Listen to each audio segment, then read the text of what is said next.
इतने में गोड़िया का भेषधारी भगवान ने कहा, अरे मैं आपको क्या मंत्र दूंगा?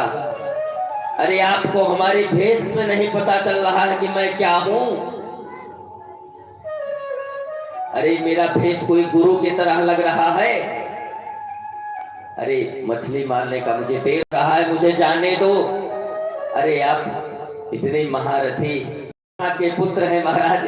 अरे कहां आप, कहां मैं आपको ऐसे दीक्षा दे सकता? और मेरा तो कर्म भी नहीं है।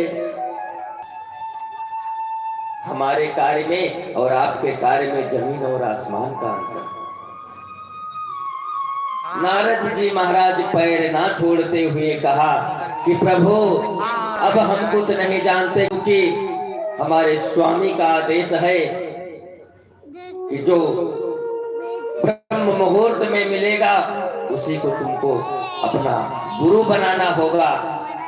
तो आप मुझे गुरु दीक्षित करें, और मैं कुछ नहीं जानता प्रभु, और मेरे अंदर इतना क्षमता नहीं कि भगवान के मैं वचन को व्यक्त कर दूं।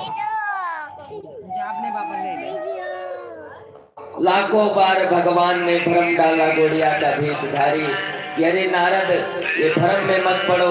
ना मानते हुए कहा कि मेरे पास तो यहाँ है कुछ नहीं।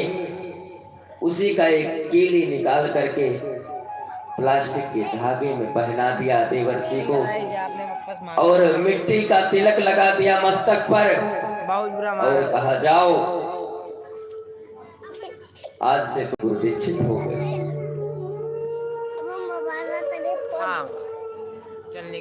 खष्टम दिवस के कथा में इधर भगवान के यहाँ कथा हो रही है, इधर नारद जी की लीला चल रही है।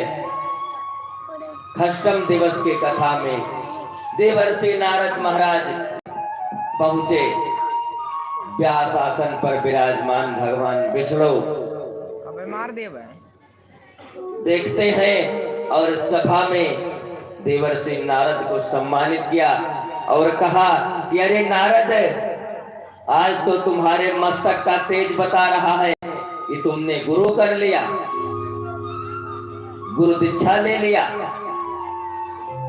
नारद जी महाराज मंच तक आए और बोले, प्रभु दीक्षा तो लिया, लेकिन देवर्षि नारद ने कहा भगवान विष्णु से कि महाराज दीक्षा तो ले लिया, लेकिन अरे भगवान विष्णु सभा में बैठे देवता नारद की तरफ देखने लगे। अरे कहा भगवान विष्णु ने, नारद जो गुरु पर संशय करही सातों जन्म नरक मां परही। अरे क्या हुआ, आपने गुरु पर संदेह कर लिया? बोले महाराज संदेह नहीं है, लेकिन जो है, जो हमारे साथ बीता हुआ है वो मैं बता रहा हूं।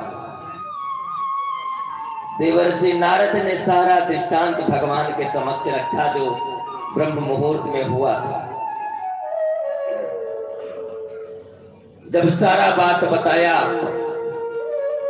तब भगवान ने कहा, अरे देवर्षि इसमें सोचने की बात नहीं है, अब आपको 84 लाख भुगतना ही पड़ेगा। कोई रोक नहीं सकता, कोई शक्ति आपको बचा नहीं सकती। अरे महाराज, कहा दीक्षा तो पीछे चला गया। नारद महाराज के आंखों से आंसू बहने लगा कि बिना दीक्षे ठीक रहा, आप गड़बड़ाना उठ जाता। देवर्षि नारद महाराज रोने लगे और बोले, प्रभु मुझे कोई उचित मार्ग बताइए। और कहा कि मेरे